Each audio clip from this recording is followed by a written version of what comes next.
பெண்கள், குழந்தைகள் மற்றும் முதியோர் நலனில் அவர்களின் பாதுகாப்பில் அக்கறை செலுத்துவதே நம் தமிழக வெற்றிக் கழகத்தின் அடிப்படை நிலைப்பாடுகளில் ஒன்று.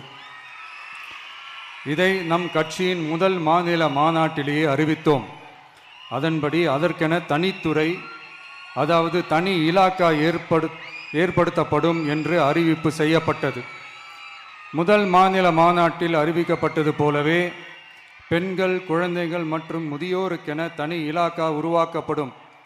அந்த இலாக்கா எனது நேரடி கட்டுப்பாட்டிலும் கண்காணிப்பிலும் இருக்கும். சமரசமற்ற பெண்கள் பாதுகாப்பை நோக்கி பயணிக்கும் நம் கனவு நனவாவது உறுதி என்பதை நமது தேர்தல் முதல் வாக்குறுதியாக சொல்வதில் பெருமை கொள்கிறோம். இரண்டாவது, மதிப்புமிகு மகளிர் திட்டம். மக்கள் பணத்தை மக்களுக்கே திருப்பி தருவது எப்படி ஓசி என்று கேலிக்கு உள்ளாகும், எப்படி இலவசம் என்று ஏளனமாக பார்க்கப்படும். இப்படி வரையறுக்க எந்த அரசியல் கட்சிக்கும் எந்த அரசியல் தலைவருக்கும் உரிமை இல்லை என்று தமிழக வெற்றிக் கழகம் ஓங்கி உரைக்கிறது.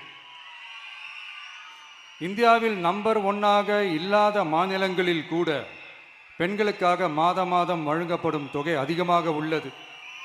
ஆனால் நம்பர் 1 மாநிலம் என்று தனக்குத்தானே தம்பாட்டம் அடித்துக் கொள்ளும் வெற்றி விளம்பர மாடல் திமுக அரசில் மகளிர் உரிமை தொகை என்ற பெயரில் வெறும் 1000 ரூபாய் மட்டுமே வழங்கப்பட்டு வருகிறது.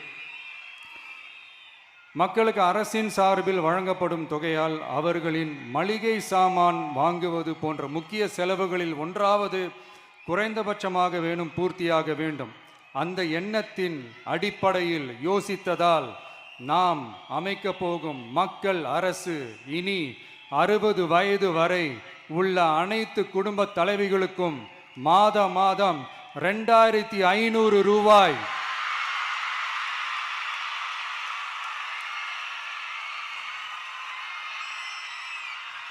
வழங்கப்படும் என்பதை பெருமகிழ்வுடன் அறிவிக்கிறோம். இதில் மாநில மற்றும் ஒன்றிய அரசு ஊழியர்களாக இருப்பவர்களின் குடும்பங்களுக்கு மட்டும் விதிவிலக்கு.